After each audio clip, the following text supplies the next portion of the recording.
Hello and welcome to Big Deal. I'm Nisha Poddar. Now, the equity markets in India have shown immense resilience despite the weak macro data globally and has opened a window of opportunity for many equity deals on the bourses.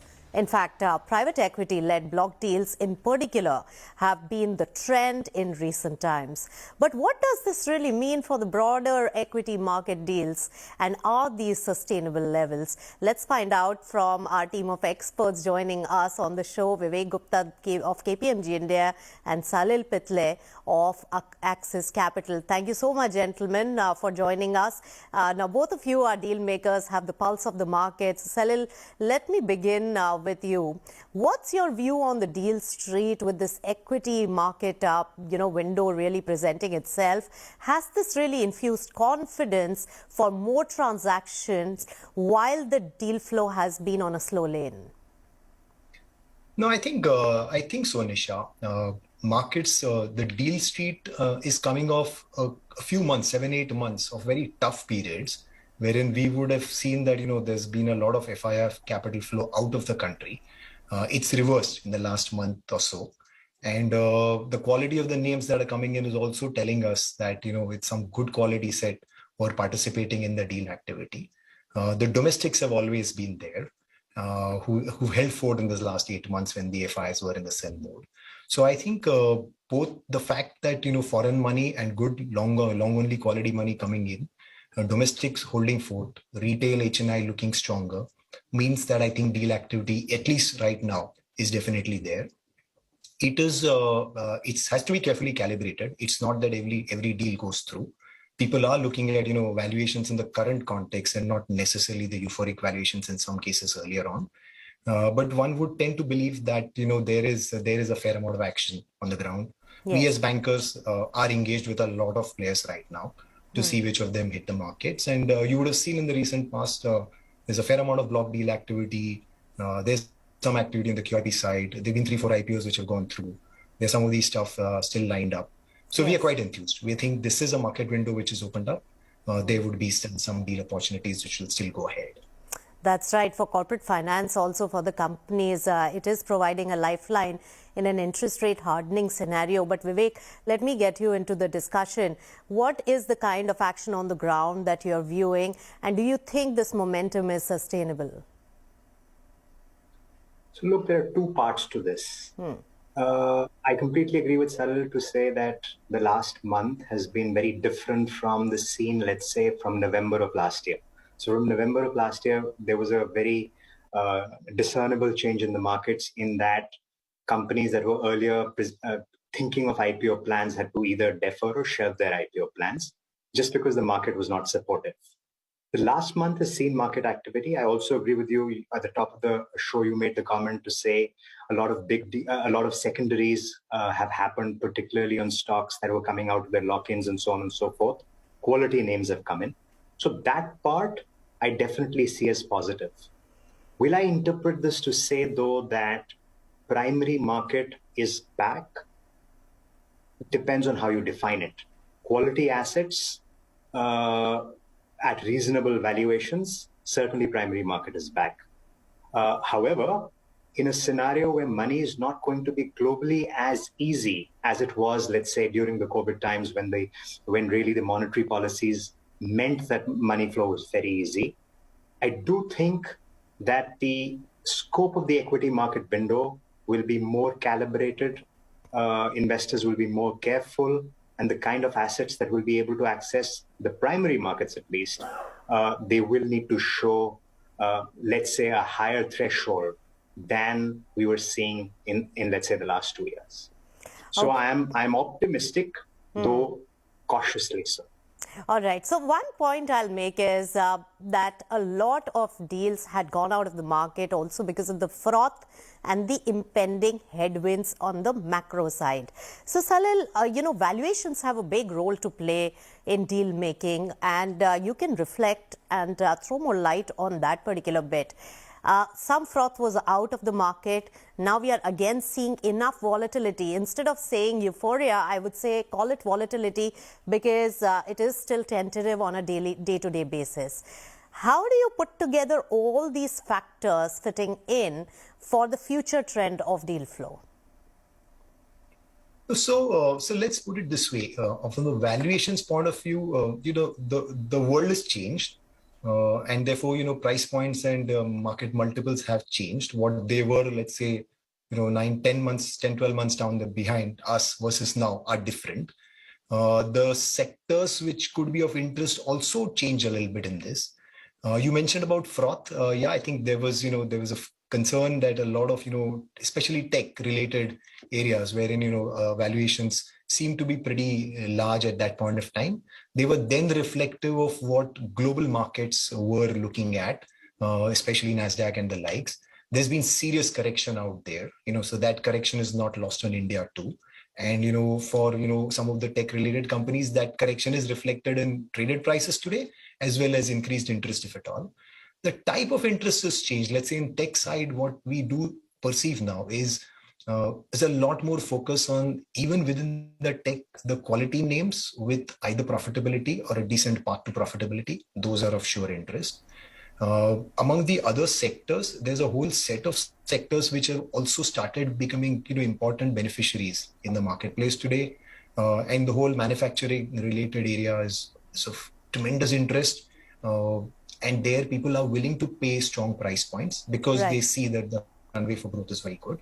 So I would think, valuations, the froth on tech reduced, a lot of discerning stuff. Yes. But I think the interest is, it goes into stuff like manufacturing, a lot of financials, electronic design, chemicals, those are the areas which are seeing good quality interest now. All right. So those are the sectors which are more in vogue right now. Now, Vivek, Salil mentioned about the startup IPOs and the valuations and the deal making there. Do you think that the equity markets in this tentative phase is going to give another chance to startup IPOs at all, even if valuations have come down? And in the promoter founder mindset, have the valuations really dipped now? Okay, so 2 points to make. A, I think access to globally as interest rates harden, access of the equity markets to more pools of capital goes down because capital flows into other asset classes. So that is one thing to bear in mind. Two, that having been said, I wouldn't call it so much the startup versus the non-startup community. I would simply say the bar for proving yourself to be a worthy candidate on the exchange has gone up. In other words, earlier the market was willing to see you as a good story, path to profitability of 5 years, 7 years, 6 years, 4 years. We've heard all kinds of stories. And so long as you had a large share of the market, that was acceptable. I do think that the market has fundamentally altered, and the current market will now perhaps not believe so much. They will want to see a shorter term, or at least a medium term path to profitability as a very inherent factor before according a chance to what you call a startup for an IPO. Right. So the traditional sectors, of course, but in the new age sectors, a sounder business model as demonstrated by an immediate path to profitability or a closer path to profitability, I think will be the definition of what the market is willing to accept. Right. Path to profitability is something that we have been harping on again and again. And in the equity market euphoria that we saw last year, same time, Salil, a lot of things got passed very easily. But now the investors have also learned their lessons. The founders have also understood the public market to some extent. Another important event and milestone in the life cycle of some of these startups and unicorns which made it to the IPO market are the lock-ins getting over. We saw the entire case pan out with Zomato. From that experience and looking into Policy Bazaar as well as Paytm coming up in the next 2 months, what is your view on the acceptance and how it will go through, and in terms of investor mindset and acceptability at these rates? So I agree with you, Nisha, that, the opening up of the lock-in, the statutory lock-in, is an event which is an important event. And, companies need to, prepare for that. It's not just in a lot of such companies, shareholders are a fairly diverse set of shareholders. There could be different private equity shareholders with different investment time horizons themselves. So each one may potentially have a different way of looking at it, different entry price points and so on. So it becomes trickier. Having said that, we've also seen that the markets have, in some of these companies which have had stock coming out of lock-in, taken the lock-in stocks in their stride. We had Sona Comstar coming out, certain blocks happened in that. I mean, even at a much larger name, somebody like an HDFC Life, where, Standard Life is a large shareholder. They have, consistently sold blocks. It's just that the interest in the name and the price point will matter. It's not just to do with the fact that, I have a date on which lock-in opens up, and therefore there has to be immense selling pressure. The holders themselves, which is typically institutional holders, including private equity, themselves are also aware that any lock-ins, any such blocks need to be nicely placed, which means that some amount of discovery on potential buyers has to happen, and therefore the stock gets placed in a calibrated manner rather than it just gets sold on the screen. Sold on the screen is where destruction happens. If it's a calibrated buying, which is organized, the markets take it in its stride. However, as I said, it'll vary case to case. It will completely be dependent on how incoming investors see that specific opportunity. And there are enough cases wherein if the opportunities seem to be pretty good, the stocks have been resilient, even though the lock-in stock has come into the marketplace. All right, and I'll pick your brain more on the investor mindset and the kind of investors that we've seen in the past few months, Salil. But we'll slip into a short breather on Big Deal at this point. We'll continue the conversation on ECM market window and how the deal street is going to look like going forward. Stay tuned to Big Deal.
Welcome back. You're watching Big Deal and we are discussing the equity market deal flow.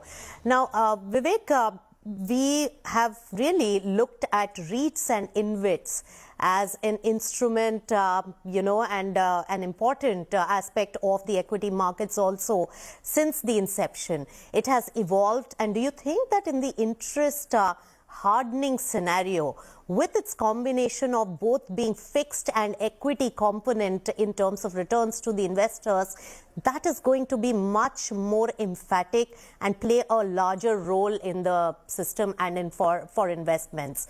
Do you see that already picking up? Look, in the context of the Indian market, I think REITs and InvITs is something that is just meaningfully starting out. Just the fact that we have so much of a gap in terms of accessing REIT InvIT capital for a country which has a lot of REITable, InvITable assets, if I can call them that, means that I think there will be a huge window of opportunity for REITs and InvITs going forward. Bear in mind, it is a slightly different class of capital, as you very rightly stated, which can flow into REITs and InvITs. You have sovereign funds, you have more patient capital, you have more annuity returns type capital, which happily flows into these instruments. The government has been very proactive, I must say, in terms of devising a regulatory regime. And after having devised the regulatory regime, refining it constantly based on market feedback. And I therefore feel that REITs and InvITs is something that will very, very meaningfully pick up in the context of the Indian market in the short term itself.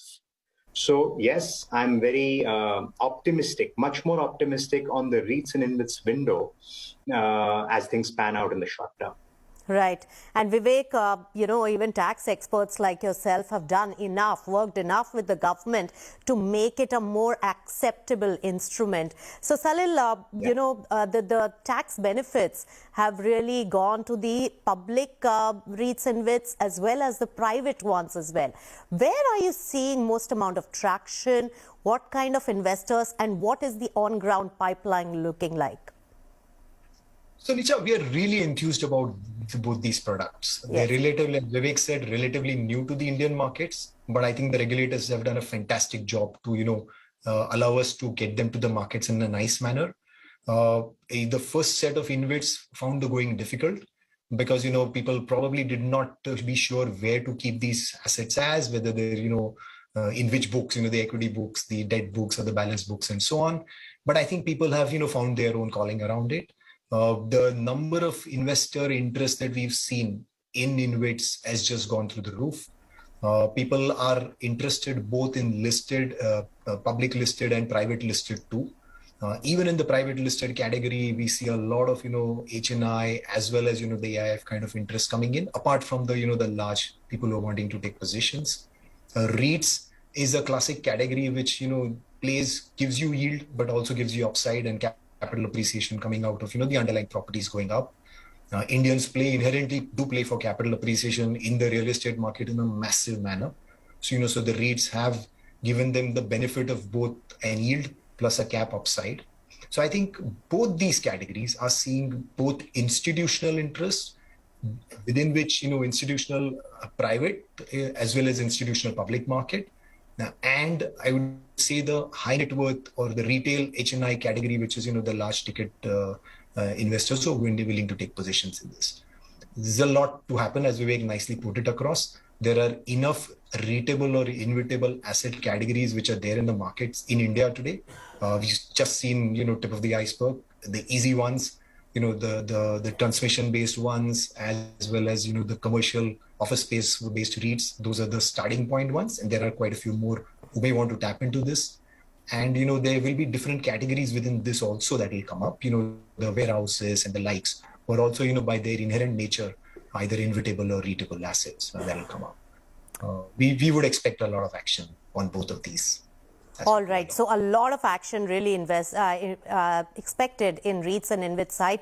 And it is a very, unique proposition in terms of the capital-intensive sectors also raising capital at a cheaper cost. So definitely an important aspect. But Vivek, I want to understand that where is the momentum according to you? Which sectors are you spending more time on, and which kind of products are you spending time on, and which factors will define whether or not deal flow is going to continue with the momentum it's seeing in the equity markets? So now on equity markets or within REITs and InvITs? No, equity market at large. Look, I think equity market at large, Salil covered the sectors very nicely. I would say only one thing. If companies are fundamentally strong and they have, let's say, a more visible business model, those companies are the companies that will be welcomed by the primary markets. If companies have a slightly longer term pathway to more visibility in their business model or to more visibility towards profitable cash flows, then I think those sectors will struggle. So technology, tech services, for example, pharma, these sectors are, or all the traditional sectors. These sectors, I think, will continue to be strong. So strong players in the sector will find it relatively easy to hit the primary markets. BFSI should see a fair bit of activity. We've seen some control deals happening already in the private equity space. I think time is right when some of those candidates will then come up for listing on the public markets. Right. So from a public market standpoint, I think it's less about sectors, more about the kind of company and the attributes of the company that is going to be able to be successful on the primary markets. Right. And Salil, even finance minister of the country has made a point that capital markets should be used more for growth capital. Now, so far, the blocks are of the nature of private equity getting a window of opportunity at decent valuations to exit from their holdings. How do you see this momentum in terms of fundraising for growth capital by the companies? I think blocks obviously are secondary market, so they will be monetization for somebody and an entry for someone else. That's the nature of blocks. But we do see a capital raise, which is fresh capital for growth, coming in the form of both QIPs as well as in the form of IPOs. And there will be obviously certain sectors which will be able to absorb this better. Our sense is the whole manufacturing space in India, which is, the government initiatives, PLI, and others, ensure that this is a sector, these manufacturing sectors generally are of serious interest and can take amount of capital infusion too. The companies in the electronic design and manufacturing space, people who are into the defense spaces, even companies into the chemical spaces who are having expansion plans and so on, general capital goods in general. So those are areas wherein primary markets could be used and will be used as a vehicle for raising some amount of capital. We're also seeing the amount of onus that the government has put on infrastructure. Yes. Means that there is, and we've seen this, we've seen the amount of stuff that has happened on the roadside and so on and so forth, means that companies in the infra space, some of them would also need to raise capital. And, we would think that will also go towards some of the capital formation that is there. So I think these are where capital gets built out of the public platforms.